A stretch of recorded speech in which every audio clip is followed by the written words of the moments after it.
मी खिडकीच्या बाहेर आनंद शोधत बसलो, तोवर 10वीचा शेवटचा पेपर आला. मी गेलो हायस्कूल सोडून. माझ्या वर्गातला बेंच तिथेच राहिला.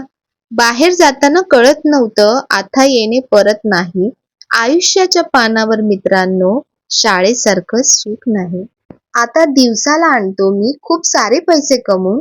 पैसा पैसा म्हणत म्हणत जातो साऱ्या गर्दीत हरवून. त्या भल्या मोठ्या रकमेला आईच्या 1 रुपयाची सर नाही. अन आयुष्याच्या पानावर मित्रांनो, शाळेसारखं सुख नाही. आता झालो मोठे आम्ही, कळते आम्हा सर्व. शाळेतून बाहेर पडल्यावर मिटला सारा गर्व. एक हाती लॅपटॉप अन बॉस कामाचे मेल पाठवतो. दंग झालेल्या या जीवनात मग शाळेचा बेंच पुन्हा आठवतो. पण जेव्हा कळायला पाहिजे होतं तेव्हा माणसाला कळत नाही. अन आयुष्याच्या पानावर मित्रांनो, शाळेसारखं सुख नाही, शाळेसारखं सुख नाही. हॅलो, नमस्कार. कसे आहात सर्व? मस्त आहात ना? मस्तच राहा सर्वांना. सर्वप्रथम श्री स्वामी समर्थ. तुम्हाला सर्वांना आजचा दिवस खूप छान, आनंदाचा आणि आरोग्यदायी जाओ. दिवसापासून निष्ठाची इच्छा होती की मम्मी काहीतरी वेगळं बनव. मॅगी खाऊन पण कंटाळा आलाय, तर आज मस्त म्हटलं चला पास्ता बनवूया. तर पास्तासाठी बघा मी सध्या वापरते तो म्हणजे हा डिसायनोचा पास्ता लिशियस. हा 100% दुरम व्हीट पेनी पास्ता आहे. आणि नेहमी मी तिच्यासाठी बनवताना ना टेस्टी पण हेल्दी पण असलं पाहिजे हे ऑप्शन बघते. तर ह्याच्यामध्ये बघा हा व्हीट आणि व्हीट म्हणजे आपले गहू आणि रवा याच्यापासून हा बनलेला आहे. मैदा अजिबात नाही याच्यामध्ये. आणि सगळ्यात बेस्ट गोष्ट मला वाटते, कुठलाही पदार्थ जेव्हा आपण घेतो तेव्हा त्याचे काय काय फीचर्स आहेत, काय बेनिफिट्स आहेत ते पण आपण बघितले पाहिजे. तर डिझायनरच्या ह्या पास्ता लिशियस मध्ये बघा 0 कोलेस्ट्रॉल आहे, जे सध्या खूप महत्वाचं आहे. आयडियल फॉर हेल्दी स्नॅक्स आणि सलाड आहे. ट्रान्स फॅट फ्री आहे, free from artificial colour, flavours और प्रिझर्वेटिव्ह आहे. आणि 100% व्हेजिटेरियन आहे. आणि हे 1 किलोचं पॅकेट होतं, जे मला Amazon वरती मी परचेस केलं. तर एकावर म्हणजे 1-2 जर घेतले तर त्यामध्ये मला खूप मोठा असा डिस्काउंट मिळालेला आहे. तर आता हा पास्ताची रेसिपी कशी बनवायची ती मी तुम्हाला दाखवते. चला, एकदम इझी रेसिपी आहे. पाणी मी पहिले कढईमध्ये बॉईल करून घेतलंय. त्यामध्ये थोडंसं तेल आणि मीठ घातलंय. आणि बघा ह्यामध्ये आता आपले पास्ता घातलेत. तर पास्ताला थोडंसं छान मस्त असं बॉईल होऊ द्यायचं. त्यावरती थोडंसं 2 मिनिटं का होईना झाकण ठेवायचं, म्हणजे ते छान शिजतात. आणि हे मैद्याचे नाहीयेत, गव्हाचे आहेत आणि रव्याचे आहेत, त्यामुळे मस्त शिजतात. तुम्ही बघा, अजिबात असे चिकट किंवा बुळबुळीत वगैरे मला अजिबात वाटले नाही. आणि खूप मस्त क्वालिटी आहे याची. त्यानंतर तुम्हाला दिसतायत बघा, आता हे छानपैकी फुगलेत, म्हणजे हे शिजलेत बऱ्यापैकी मस्त. तर आता हे गाळून घ्यायचं पाणी आणि ह्यावरती थंड पाणी घालायचं, ज्यामुळे आपला पास्ता अजिबात चिकट होत नाही. तर ह्या ज्या सुरुवातीचे हे जे बेसिक प्रिपरेशन आहे ना, हे खरंच खूप महत्वाचं आहे, ज्यामुळे तुमची पुढची पास्ताची रेसिपी खूप मस्त होते. तर आज मी पूर्णतः असा देसी पास्ता बनवते, की ज्यामध्ये काहीही सॉसेस वगैरे मी ऍड करणार नाहीये. मिरची बारीक चिरली होती पहिले. त्यामध्ये तेल घातलंय, तेल गरम झालं, मग त्यामध्ये बारीक चिरलेली मिरची घातली. ती छान थोडीशी ब्राऊन होऊ द्यायची, म्हणजे मुलांना मिरची लागणार नाही आणि चवही येईल. त्यानंतर ह्यामध्ये जे आपण लसूण आणि अद्रक बारीक करून घेतलं होतं, तर ते त्यामध्ये घातलं. त्यानंतर कांदा कांदा थोडासा असा थोडा ब्राऊन होऊ द्यायचा. एकदम ही सगळ्या भाज्या अशा एकदम करपवायच्या नाहीयेत. त्यानंतर ह्यामध्ये घातलाय टोमॅटो. टोमॅटो ही आपला छान असा थोडासा असा मऊसर झाला की यामध्ये मी घालणार आहे हळद, कारण हा आहे आपला देसी पास्ता.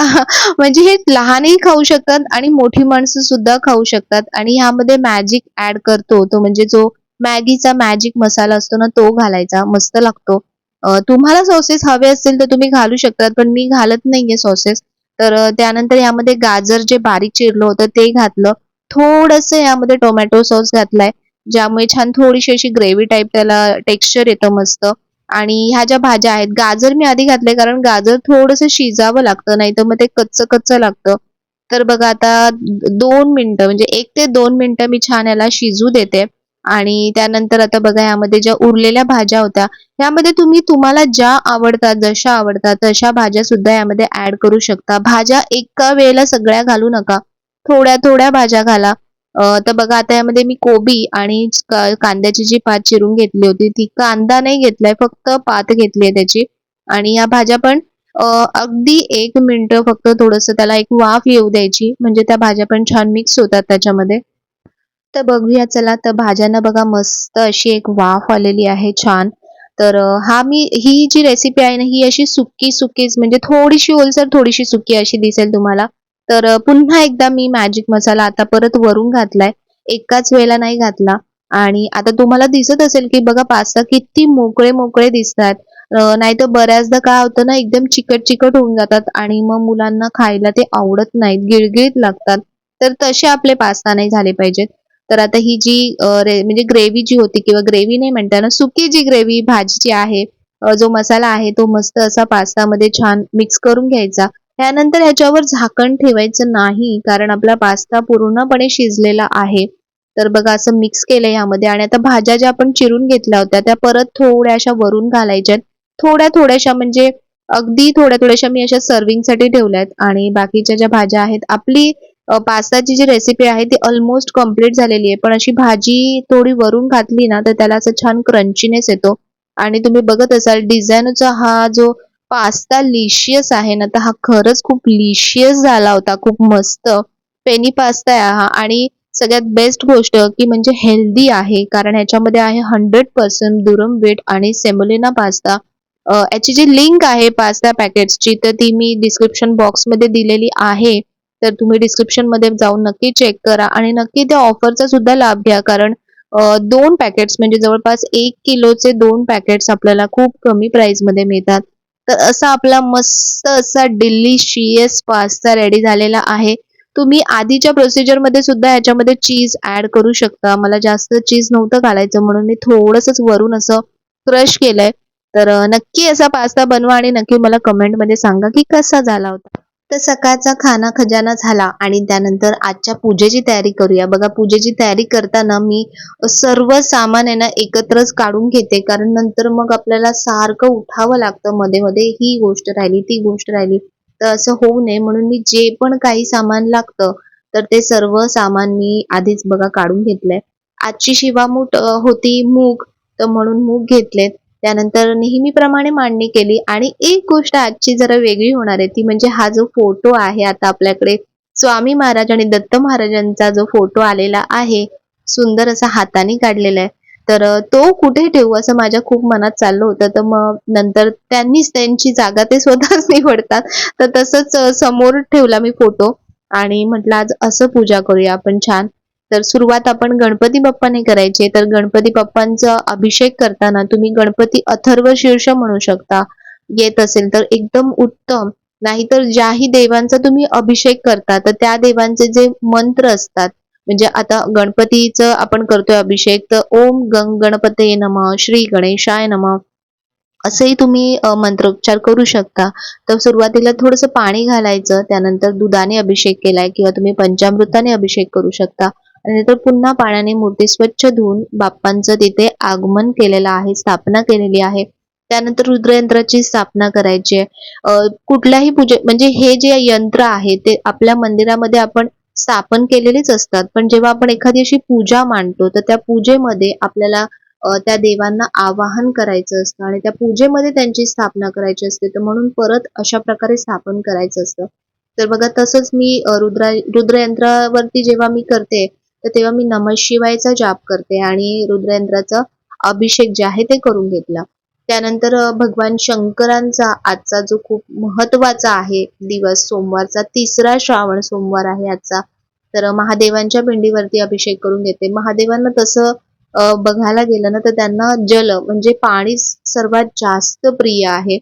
पण आपण दुधाचा सुद्धा अभिषेक करतो आणि हा दुधाचा अभिषेक करताना कच्च्या दुधाचाच अभिषेक करायचा, तापवलेल्या दुधाचा नाही.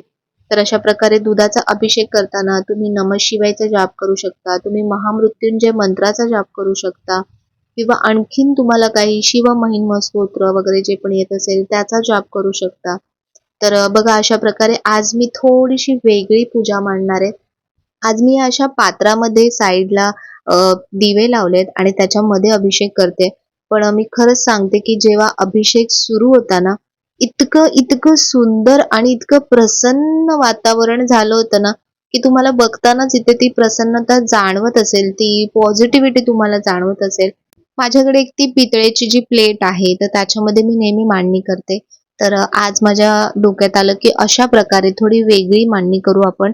पण शिवाभिषेक बघा किती किती किती सुंदर वाटतोय आणि खरंच मागे स्वामी महाराज आणि दत्त महाराज पण दिसतायत ना, तर आणखीनच असं म्हणजे मला उत्साह वाटत होता खूपच छान आजची पूजा करताना. आणि असं वाटत होतं की फक्त बघतच राहावं किंवा नामस्मरणच करत बसावं. म्हणून मी ती जलधारा चालूच ठेवली होती पिंडीवरती महादेवांच्या. आणि नमः शिवायचा जाप चालू होता आणि जे पण मंत्र स्तोत्र सगळं वाचायचं होतं तर ते मी वाचत होते. तर खूपच सुंदर वाटत होतं. म्हणजे ते जे कलशातून जे पाणी, अभिषेक पात्रातून जे पाणी पडतं ना पिंडीवरती महादेवांच्या, तर असं एक वेगळा सुखद अनुभव वाटतो ते बघताना आणि खूप खूप छान वाटतं. तर श्रावण महिन्याच्या प्रत्येक सोमवारी ना आपण अशा प्रकारे शिवपूजन करायचं.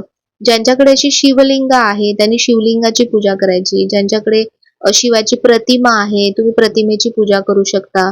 किंवा तुम्ही ओम नमः शिवाय हा मंत्र लिहून त्याची सुद्धा पूजा करू शकता.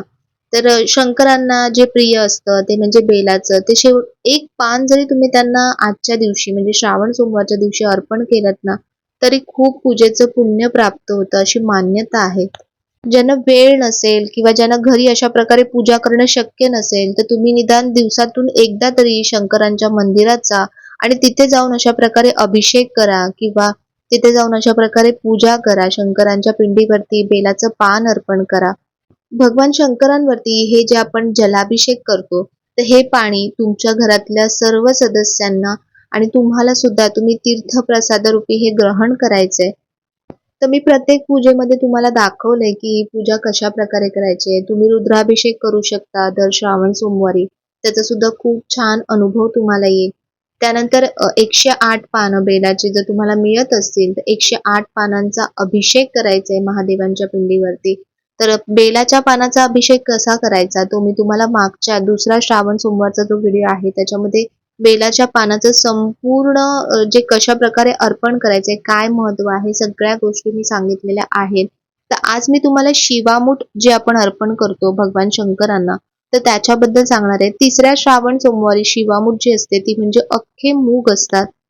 तर शिवामूठ अर्पण करण्याची सुद्धा एक पद्धत असते. आपल्या हातामध्ये अशा प्रकारे जी ही शिवामूठ असते ती घ्यायची, आपले बोट असे बंद करायचे आणि त्यानंतर ही अशी सुखी नाही व्हायची महादेवांच्या पिंडीवरती. त्यावर थोडंसं पाणी घालायचं कधी आणि थोडंसं ओलं करून त्यानंतर आपल्या मी तुम्हाला दाखवते पुढे की बघा ही जी पोकळ आहे ते खाली निर्माण होते, तिथून ती शिवामूठ महादेवांच्या पिंडीवरती अर्पण करायची. आणि शिवामूठ अर्पण करताना तुमच्या मनात जी ही इच्छा असेल ती तुम्ही यामध्ये बोलू शकता. तर अशा प्रकारे 3 शिवामूठ अर्पण करायच्या महादेवांच्या पिंडीवरती. या शिवामुठेचा अर्थ काय, याचं महत्व काय? तर दिल्याने कमी होत नाही तर त्यात वाढच होते. ते ज्ञान असो किंवा अन्नधान्य, हीच आपल्या भारतीय संस्कृतीची शिकवण आणि ओळख आहे. प्राचीन काळापासून आपल्याकडे दानाचं महत्व अधोरेखित करण्यात आलं आहे. मूठभर असलं तरीही ते देता आलं पाहिजे, याचे गृहिणींना समाधान मिळते. ज्यांना शिवमंदिरात जाणं शक्य नसतं तर त्यांनी घरीच अशा प्रकारे शिवामूठ व्हायचे. शंकरांचं नामस्मरण करून ती काढायची आणि त्यात भर घालून गरजूंना द्यायची. जरी शिवामूठ तुम्हाला दान देणं शक्य नसेल तर तुम्ही निर्माल्यामध्ये सुद्धा सोडू शकता. तर अशा प्रकारे सुरुवातीला अभिषेक, त्यानंतर बेलाच्या पानाचा अभिषेक, त्यानंतर शिवामूठ आणि रुद्राभिषेक अशा प्रकारे आपली ही शिवपूजा आहे ती संपूर्ण होते. तर आजची आपली जी पूजा आहे ती अशा प्रकारे झालेली आहे. तर पूजा कशी झाली हे तुम्ही नक्की मला कमेंटमध्ये सुद्धा सांगा. आणि जर आजचा व्हिडिओ तुम्हाला आवडला असेल तर नेहमीप्रमाणे व्हिडिओला लाईक, शेअर, सबस्क्राईब नक्की करा. पुन्हा भेटूया आपण नवीन व्हिडिओमध्ये. तोपर्यंत सर्वांना बाय आणि सर्वांना श्री स्वामी समर्थ.